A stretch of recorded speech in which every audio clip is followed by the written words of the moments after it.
everybody doing tonight? I'd like to thank all the coaches for one thing, and that's for giving us your time away from your families and wives and kids. I really appreciate that. I'm here, I'm giving out a special award tonight, Assistant Coach of the Era. And I want to give it to a man that truly taught me a lot. He was one of my favorite coaches. I can still hear his voice in my head every morning. He yelled a lot, screamed a lot, but he was a good person, a good man. When I was in college, he called me and wished me good luck, see how I was doing. And that really got me through my first couple years in college. So the award goes to Mr. Ed Cumming.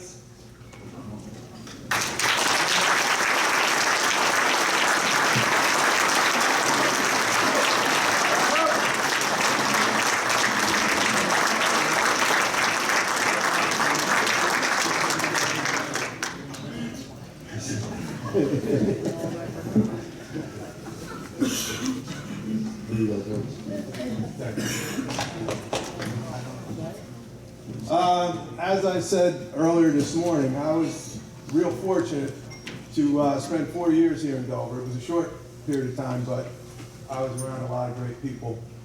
Learned a lot, and wherever I've been since, I've always been from Dover. So thank you for inviting me, and thank you for this award.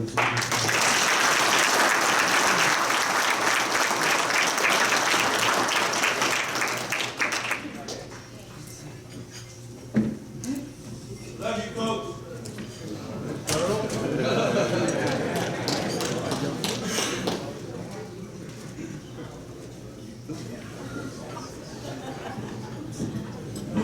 All right, Jim Bodnar.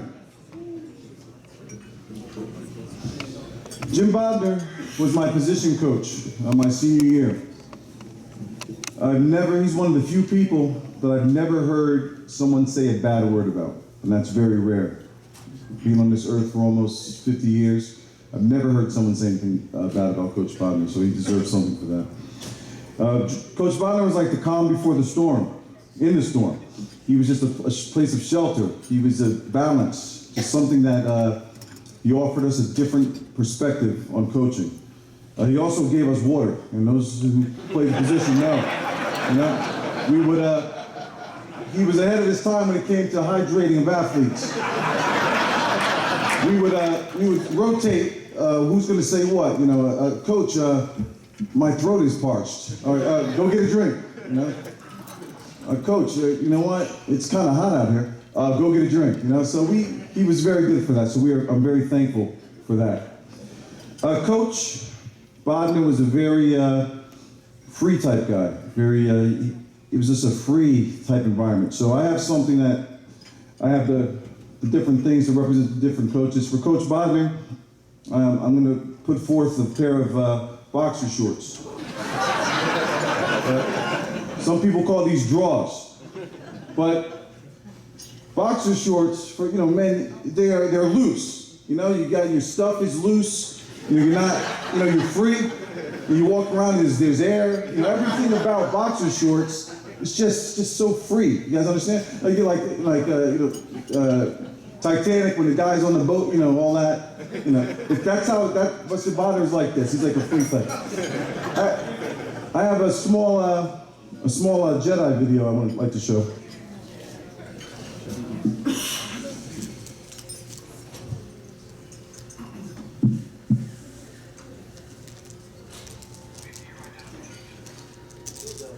See his identification.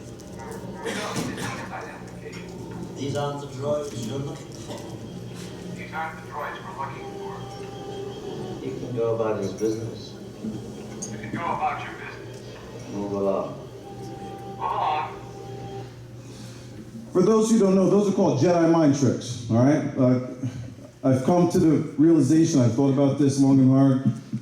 Coach Bodnar is a Jedi, all right?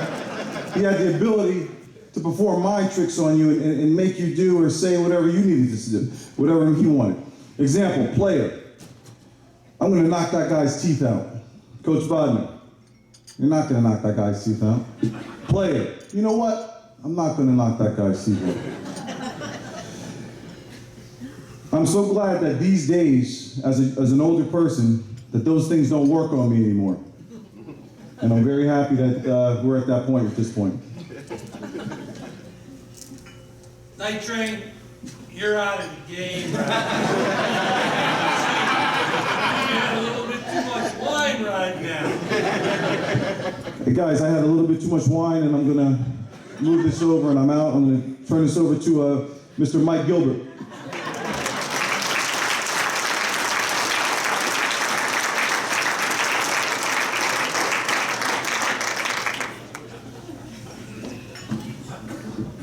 Thanks a lot, guys. You just heard about Ed Cummings. Funny story, and actually this picture. Now I was an average athlete, played an incredibly above average program.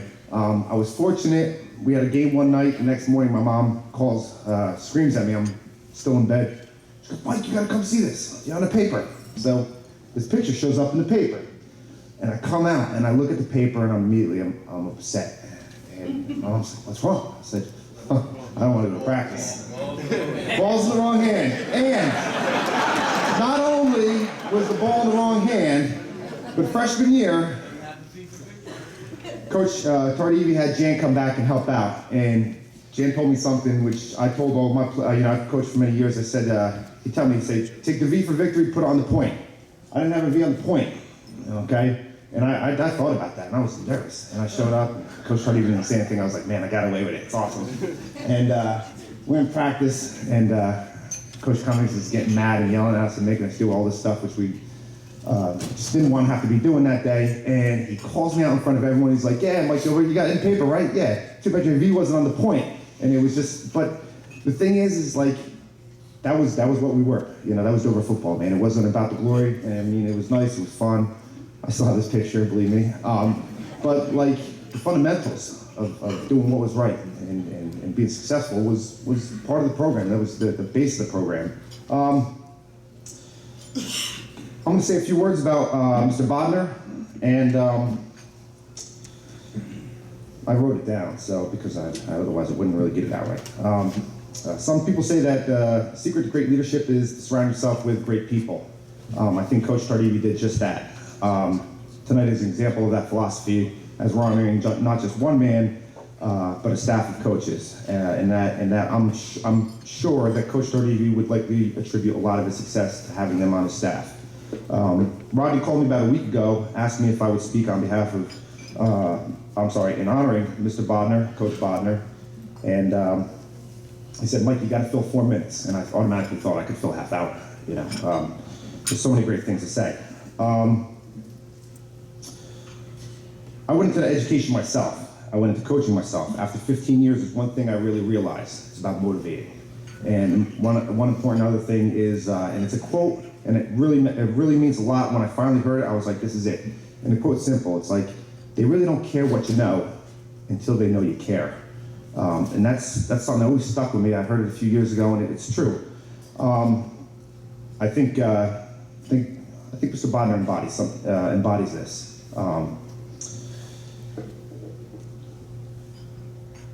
Jim Bodnar's life as a coach, educator, epitomizes the highest level of commitment, character, and care. Jim played football, TCNJ. I remember him one time, he was telling me a story. After college, he got a letter of interest from the New York Jets. I thought that was pretty awesome. You might say, okay, he didn't play for the Jets, he wasn't successful. On the contrary, he was even 10 times more successful. He taught science, got married, had 3 daughters, and now has 9 grandchildren. Jim went into administration, became director of guidance at Eastover Elementary, and when I was there, I quickly realized he was not just the director of guidance, he really ran that building. It takes a special person to be a leader, and that was him. Anyone who went to Eastover Elementary understands how incredibly loud Mr. Bodnar can speak sometimes. As a matter of fact, sometimes when I'm dealing with kids, sometimes I'll throw out, once in a while I'll be like, "Gentlemen," and nobody gets it, but I do, and I love it. I love it, and I'm picturing Mr. Bodnar, and it's pretty awesome. And when I'm on the field sometimes, I scream out punt team. I don't know if you guys remember, Mr. Bodnar was responsible for screaming out punt team, and it would just be like, punt team! Wouldn't say anything for three plays, all of a sudden, that was his time. But he did a great job. His successes in his career and family were undoubtedly due to his level of care and commitment. He puts everything into everything he does. He stood beside Jerry for many years, continued to practice and teach the same principles through his coaching. I never heard, and this is funny because Rodney just said this, I never heard a negative word about Jim in 28 years that I've known him, okay? He's been successful in every aspect of his life. People notice that. I did. I try to live my life and make a lot of decisions based on some of the principles, a lot of the principles I learned here, a lot of things that Mr. Bodnar has modeled for myself and all of us. I think a lot of us have. One thing that is pretty awesome is every year, Mr. Bodnar is, if anyone doesn't know, he is the mouth of Morris County Wrestling. He does the announcing for the county tournament in wrestling every year, and it just so happened the last few years it was in a building I worked with, and I would always, that Friday before the tournament, I was always stop by the gym and say hello. It was great. It was like, running into an old relative.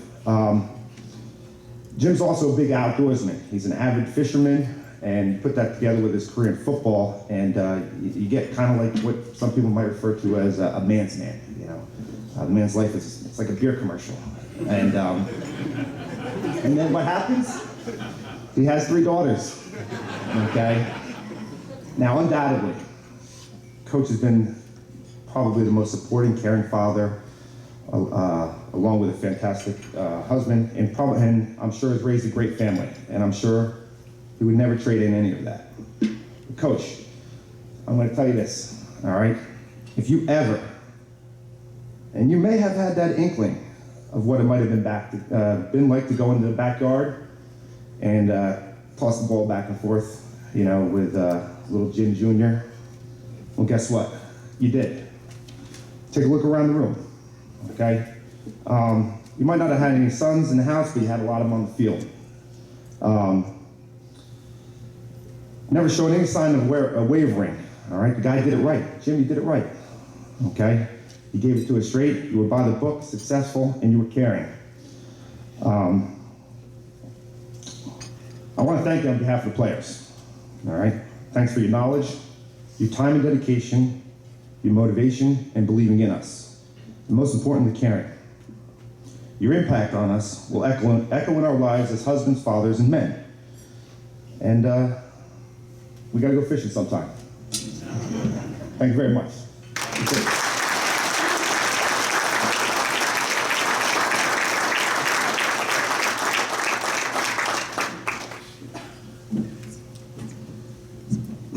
Our next speaker was a senior when I was a freshman at Dover High School. He was a defensive end and a tight end. Today he's known as pretty much the encyclopedia of Dover football. He knows pretty much everything about it. He's also a long talker, so hopefully we can control him with that. Mr. Tony Moran.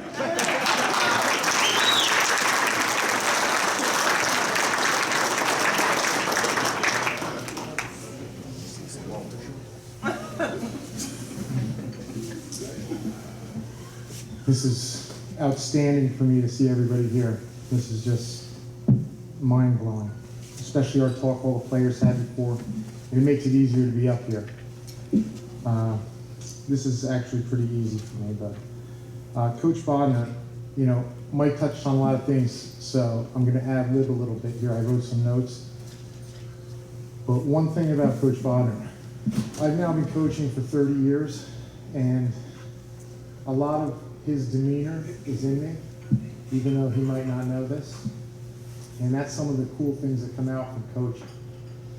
You get little kids and you want them to be coached like you were coached, and it's hard to find coaches in these days because all the people in here have kids in other programs, but they're really little tigers. And it's hard to find that coaching system that these guys taught us. So starting with Mr. Bodnar, how many defensive ends are in here? Okay, good. How many tight ends? Okay. You had to go through him to be a defensive end. We had some good defensive ends. I mean, we don't talk about the 81 and 82, the Wigginses and all those guys, but you guys should have seen Frank Northern, because he was ahead of me. And I knew, and you know, I came up to Coach Bodnar, and I was just, you know, a kid, you're a sophomore, you want to get up there, you want to like be something for the team, and what happens is you got guys like him in front of you, so you had to do his type of practice, and he used to practice defensive end, shedding guys, get that guy, get rid of him, throw that guy out of the way, in a low voice, because he was like a priest as a coach. You trusted him, and he would tell you these things like, you know, do this, do that, and you would repeat these things over and over again. And when it was your turn, you're nervous. You better do what he said, or guys are going to get around your end. And he was my end coach, and what I'm really going to say about him is he amplifies how I wanted to coach. I coach the kids, and I want them to be, you know, knowledgeable of what they're doing. And I did soccer, I did everything. And he's just one of those guys. He's just a great guy. I actually think his wife was my English teacher. Am I right? Like, look, wouldn't I get an F? I mean, really, I did better in college, but I was really bad in her English class. She was smart and I wasn't. You know, I wrote a lot of these things down, and you know, he did touch on that he was an announcer. He is a great announcer. And one of the best things that ever happened to me was my kids grew up, they went to Mars Hills, but I'm black and orange. He does the districts, he does the, you know, he has a voice that everybody knows. I think he does the regions. Am I right? That's a guess, but I knew it. So, when he announced my kids' names to come on the mat, he just doesn't understand that that was like, I almost was like ready to cry. It was like the coolest thing. And both of my kids went through the system and had him announce them, no matter how far they went in the counties or not. He was announcing them, and I was like, that guy was my coach. And my kids always thought that was pretty neat. I'm a long talker, but I'm not going to do that long. All the coaches were the same, really. You guys were like a unit of, everybody had their tough guy. Delavo was a tough guy, but he could be nice. Tardivi, hard and soft. He knew when to let it go. And Coach Bodnar was the same way. I've seen him lose it a couple times, but you know, it was very little things. You know, like, you gotta get in there. That's as tough as it's gonna get. It's not like gonna pull you by the shoulder pads and kill you. But I just wanted to thank those guys.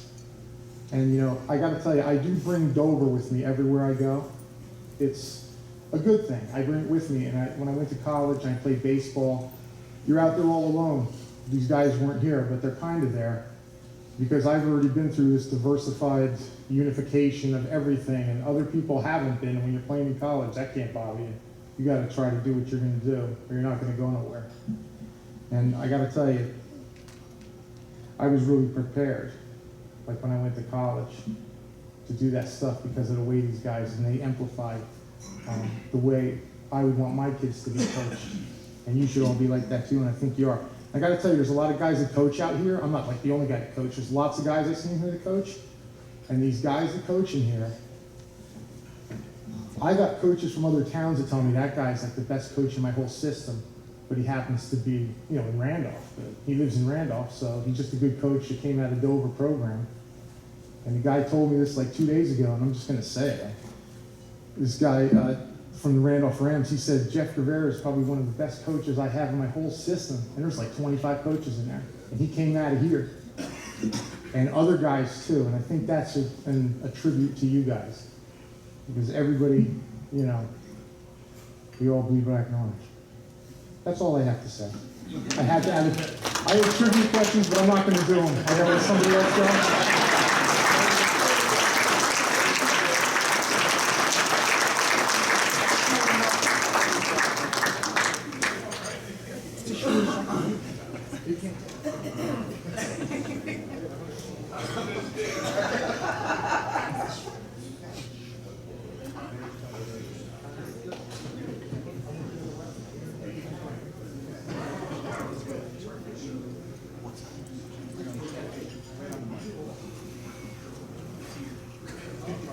I didn't do it.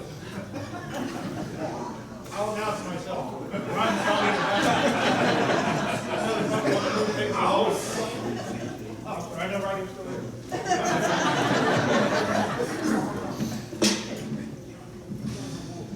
Next guy up was a member of two Iron Hills Conference championship teams, defensive end Lee Henderson.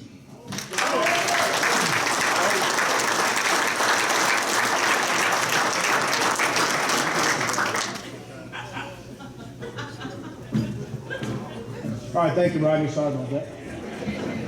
My experience with Mr. Bodnar started in 1986. In the summer, I was a sophomore. I guess about the third practice in, Coach Tardivy blows a whistle for us to break into defensive groups. So since I didn't play my freshman year, I didn't know which team to go with, defensive linemen, defensive ends, linebacker. So I sought out Coach Bodnar because he was a familiar face from 7th and 8th grade. So I said, Mr. Bodnar, I don't know where to go. So he said something along the lines of, what position do you want to play? I said, I want to be the guy that stands up on the end. Like Lawrence Taylor, I want to be linebacker. I said, I want to sack the quarterback. So Mr. Bodnar says, well, son, in our defense, that's not the linebacker. So he shook his head, nodded his head, and said, come with me. So I went down with Coach Bodnar to the defensive ends. So the very first practice, swim move, first step off the ball, lateral shuffles. And he's always preaching, you got to contain. Second practice, swim move, lateral shuffles, first step. Third practice, swim move. Fourth practice, swim move. So I said, man, we're about 6 practices in, and Coach Bodnar hasn't said the word quarterback yet. So I said, in my infinite wisdom, I raised my hand. During one of the drills, I said, Coach Bodnar. He's like, what is it? I said, when do we get to rush the quarterback? So he blows the whistle, calls everybody in.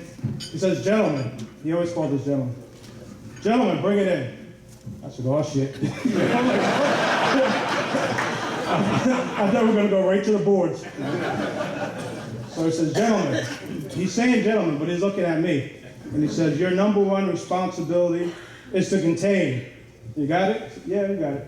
Gentlemen, once again, still looking at me. Your number one responsibility is to contain. So at that point, I started to feel like I was in the movie, The Karate Kid. Because when I told Mr. Bodnar I wanted to sack the quarterback, and he said, come with me, I felt we had made a verbal agreement. So if you know the story of The Karate Kid, Mr. Miyagi was supposed to teach the kid karate, and the kid finds himself waxing the car, painting fences.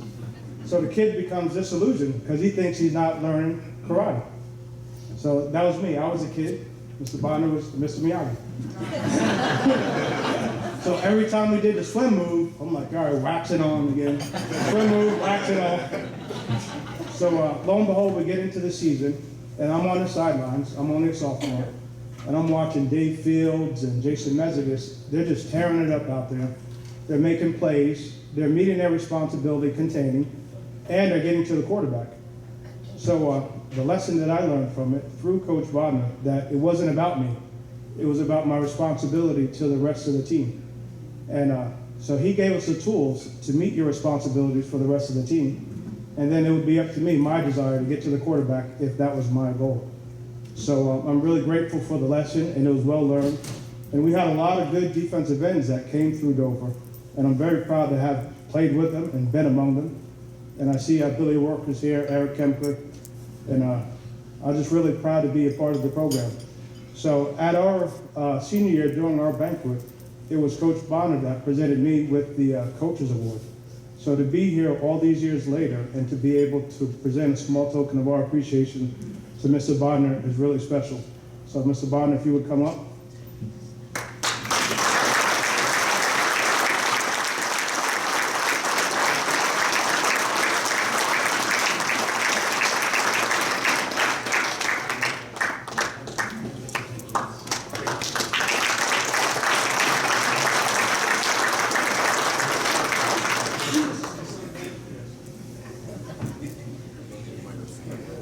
I guess I'm supposed to say something now, all right? I really don't need the mic, all right, as you probably know.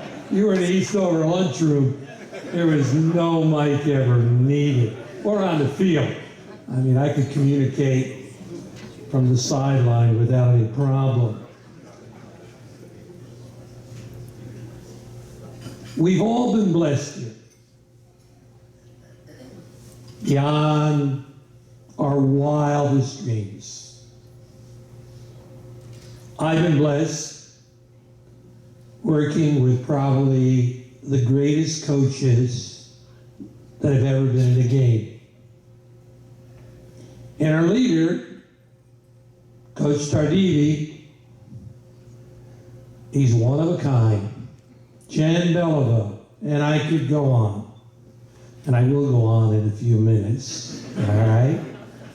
And the biggest blessing, it's you. You know, we're here today because they're saying we're honoring legends. You know what a legend is? The Dover legend is at your right, at your left, across the table, and when you look in the mirror.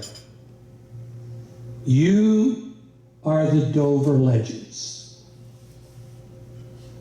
And you made our job so easy. And I thank you. Now I'm going to kind of deviate a little bit.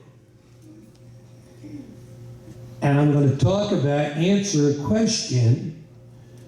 Turtle, where are you? You around here, Turtle? There he is. I saw him come in. Turtle in the fall said, Coach,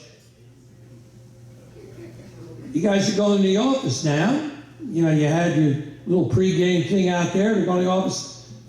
What are you guys doing there in that office during that time?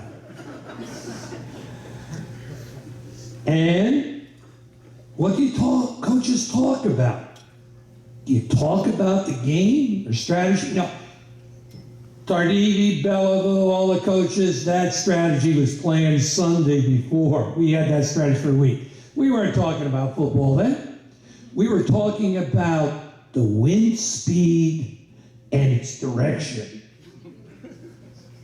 We were so concerned. And if you look at that card that Rodney and staff put out, you notice there are 3 coaches here with hair. They have hair. And we were worried about the wind speed and the direction of our hair, not the passing game. Because with Coach Tardivi, word pass is the worst 4-letter word in the dictionary.